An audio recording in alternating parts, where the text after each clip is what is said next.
Have you ever had an experience in your life that changed the way you saw yourself? Has something ever happened that you went through, that you overcome, that on the other side you noticed that there was something in yourself that you didn't notice before? You noticed that you were stronger. You noticed that you were wiser. You didn't know what type of capacity that you had inside of you until something happened and it caused you to tap into that strength, that inner power, that inner reserve. Well, that happened to me and it was all voluntary. Last week, I decided to try the 72-hour fast, and I really didn't think I was going to be able to do it. But guess what? I was able to do it. And during that fast, I discovered something about myself that I realized that I didn't know about. And that was that I was capable and that I was able to do something that I thought that was impossible. And I want to let you know that whenever you begin to tap into your own reserves, when you begin to tap into your own power, you will begin to discover that you have beliefs that are not necessarily true. But your experiences will begin to prove that what you think about yourself just might not be true. So in this video, I'm going to discuss my experience and hopefully it'll help you tap into that side of you that has been lying dormant, that's been sleeping. And I just want to come to shake you and to wake you up. So a lot of times in our life, we discredit the power that we have. We discredit the intention. We discredit what's inside of us. But until we decide, until something happens that wakes that power up, it'll always remain dormant. And so when we begin to wake this power up, we realize that whatever we decide to do, if we follow through with it, we can accomplish and we can achieve. And so a lot of times whenever we're going through these situations, the situations, they're not fun. These situations, they're not a fantasy. These situations is not all hallelujahs and hand claps. These situations, sometimes they're dark. Sometimes they push us to our limit emotionally. They push us to our limit mentally. They push us to our limit physically. And they are extremely uncomfortable. But even in the midst of that distress, even in the midst of that frustration, even in the midst of not really knowing what's on the other side of this, if we can remain committed to the decision, if we can remain to believing that on the other side of this, things will be better, we'll realize that you are able to do hard things. I'm going to say that again. You are able to do hard things. And whenever we understand that we're able to do hard things, the next task, the next challenge, the next difficulty, the next hurdle, the next obstacle that we face, we'll understand that the power that I have inside of me, that I am able to handle these things. It's also important that we have identity shifts. Before we go through hard things, we may feel like we're limiting. Before we go through hard things, we may feel like we're lacking. Before we go through hard things, we may feel like we don't have anything left in our tank. But when we're able to go through these things, we realize that we have this identity shift, and it goes from hoping I can to I know I can. My mind went back to the little engine that could. I think I can, I think I can, I think I can, I think I can. All of a sudden it realized that I know I can. And in our life, if we can just keep telling ourselves, I think I can, until something happens that our belief connects with our actions and we begin to prove it. And so I believe that hard times, hard situations come not to defeat us, not to deplete us, not to cause us to die, but hard things happen for us to have the realization that I have more capacity than I believe, that I can go further, I can go through, and I can endure things in my life. And so when these things happen, we start realizing that our confidence begins to increase.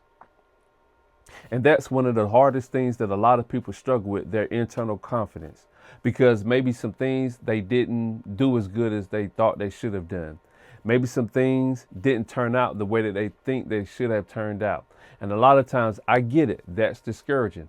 I failed at so many things in my life. But what I've learned to look at failure as, I learned to look at failure as feedback. I learned to look at my faults as things that I can improve on. And that's the mindset that we want to start building within ourselves if we're going to accomplish and if we're going to stay committed. It's also realizing that understanding that once we begin to accomplish things, the level of difficulty begins to shrink.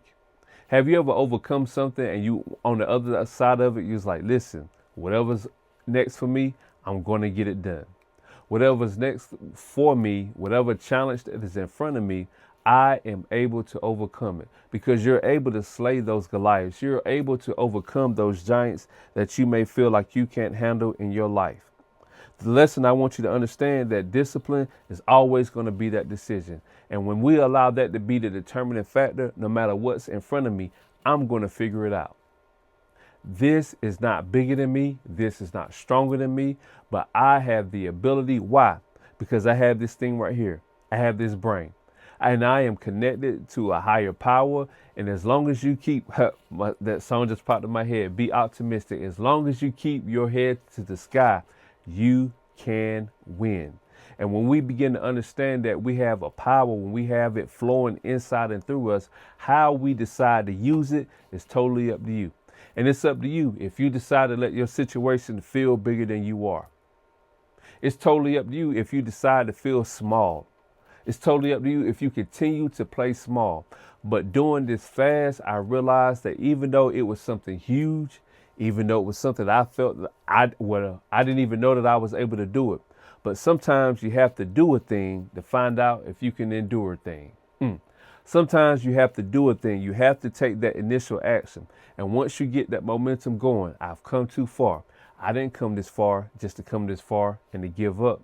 I came this far to finish the race. One step, one moment, one belief, and one yes at a time. Yes, I can make it. And yes, I can take it. Again, I want you not to focus on the pain. I don't want you to focus on the pressure. I don't want you to focus on the problems. I want you to focus on the plan, the path, and the promise. Because if you focus on the pain, it'll be intense. If you focus on the pressure, it'll become stronger. If you focus on the problem, you won't think about finding the solution. But if you focus on the plan, what do I need to do? What are my next steps? What have I decided to do when these things happen? When tough times happen, what do I need to do? How do I get around this? What are the steps that's going to help me to keep going forward? If I focus on the path, where am I going? What's behind me? I've come too far to go back. There is nothing behind me that is going to fulfill me. There's nothing behind me that is going to be able to, matter of fact, what's behind me isn't even necessary to get me to my next. The path that I'm on, I'm going to stay on this path. I'm not going to take any detours. I'm not going to go to the left. I'm going to stay on this path. And a lot of times when we begin to stay focused on the plan and we focus on the path, the promise becomes what the focal point is. The promise. What's on the other side of this? This is what I need. This is going to bring me joy. This is going to make me better. This isn't here to destroy me. This is here to develop me. This isn't here to end me. This is here to make me more efficient. It wasn't a loss. It was a lesson. I may get frustrated, but I will fail forward. And on the other side of this is going to be something different. Focus on the promise. Focus on the plan and focus on the path. Because when we focus on these 3 P's, we begin to find out that we're stronger, and we'll find out that there are some things in us that we didn't even know that was present. And when we begin to tap into those things, it just won't be a one-time thing. It'll be a reserve, and it'll be a plan and a path that you can fall on to whenever you need it. I'm telling you, you've got more in you. So the question I want to end this video with today is, what is one hard thing that you need to commit to doing? What is one hard thing that you need to make a decision to commit to doing? It doesn't have to be, you don't have to take it right now, but identify that thing. Start thinking about that thing and develop a plan on how you can do it. Because I'm telling you, you've got more in you. You can do the hard thing. Whatever it is, you can do it. You have to make the attempt. And when you make the attempt and you start building that momentum and you make the changes along the way, the path is going to always lead you to the prize and the promise. Tap the like and follow buttons for more content that's going to help you move forward faster. And as always, you are one commitment away from elevating your life to your next level. Coach Cannon, and I'm committed to progressing forward.